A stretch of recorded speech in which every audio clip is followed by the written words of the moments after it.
Uyazi ngilokhu ngibuka lento yengoba makhosi ngithi ngifuna ukuyilalela kahle ngoba ngibona abantu sebeyikholwa nje impela bethi hayi into ekhona. Nami-ke sengiyabuka ukuthi sothi sithi siyamphikisa umfana kanti mhlawumbe uqinisile nje ngempela, uyinkosi ngempela. Kodwa ngithe mase sengilalele amavidiyo mayechaza ukuthi uyinkosi kanjani, wayefihlwe kanjani eSwazini. Kwavele kwacaca ukuthi hayi lesi sitori sakhe siyinto engekho nje singamanga abuhlazi. Ngoba mayechaza la kumavidiyo uthi waqashiswa enkandla eneminyaka emibili.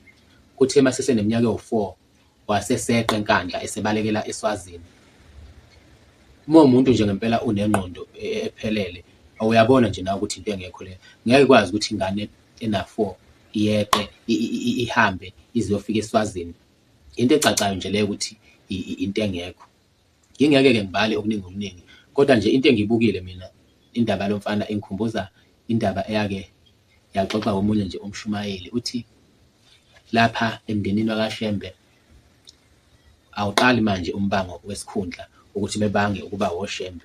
Uthi nakuqala kwake kwaba khona insizwa thizeni yakhona kaShembe eyayiboniwe uShembe nje. Kwakuthiwani wayembiza ngani, wayethi inkosi yenhliziyo. Uthi loya muntu wayetshela ukuthi yena uyinkosi noma uShembe, ngisho ekhuluma ngisho ehamba eyitshela ukuthi yena uShembe. Babembiza ngokuthi inkosi yenhliziyo, kangazi ukuthi babembiza kanjani ukuthi uyinkosi yenhliziyo. Manje sengiyabona ukuthi yazi ukuthi ithi ayifani nalento yalomfana lona ngoba lomfana engqondweni yakhe ngempela noma singazi noma lento ikugula yini ngoba usuyabona manje ukuthi into engekho, kodwa uyabona ukuthi engqondweni yakhe yena uyibona eyinkosi. Lokho kangazi mina ukuthi abantu bayikholwa kanjani lento labantu abamlandelayo ngoba lesa story isitori esingekho nje uyabona. Qale kwavela ukuthi angazi ubaba wakhe akakwazanga ukuba inkosi ngoba wayenesikhundla eNazaretha yabona. Kungazi ukuthi futhi ubaba wakhe sewashona, nakho futhi sekuyavela la ukuthi ubaba wakhe ukhona naye futhi ubaba wakhe akaphawuli lutho ngalolu daba yabona. Akasho noma liyiqiniso noma lingamanga, kodwa nje into engiyigxeka kakhulu mina isizwe nje sakhona ngqo kwaNtombela. Uma ukuthi lento eyenziwa lo mfana into engekho into engamanga, kuyaveza ukuthi isizwe sakaNtombela siwiki kangakanani, kuyaveza ukuthi isizwe sakaNtombela sintekenteke kangakanani noma sihluleka kangakanani ukulungisa inkinga.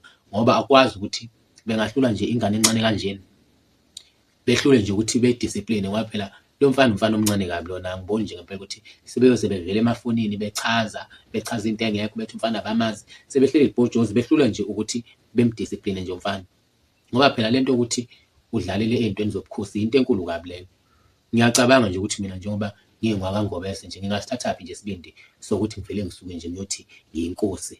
Njengoba inkosi yakwaNgobese ihlonishwa kangaka iphethe inquthu bese mina ngizoyibiza angiboni ukuthi lingaphela isonto sengizwile ngoba nje laphana kwaNgobese nje kuneqhaga zakhona.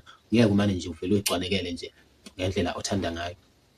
Manje-ke ngiyasho impela namanje ngithi mina uma kungukuthi lo mfana akasiyi inkosi uzodla nje umzila, hhayi sekuvelile ukuthi abantu baNtombela kusho ukuthi abanawo amadoda. Sekuvelile uma ukuthi bahlula nje ukuxazulula le nkinga yalo mfana lo, ubamise libhojozi nje eyedwa nje kanje.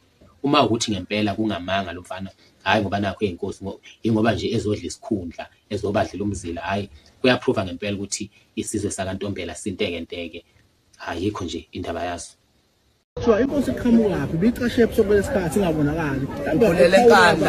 Khulele enkandla emabhukwini ngineminyaka emibili, ngathatha ubaba wangifihla kudadewabo ngineminyaka emibili. The ngino4 years baqala labantu abangiphetheyo bangihlupha, ngeqe enkandla ngaduka ngaze ngahamba ngaze ngawufika kwelaseSwazini.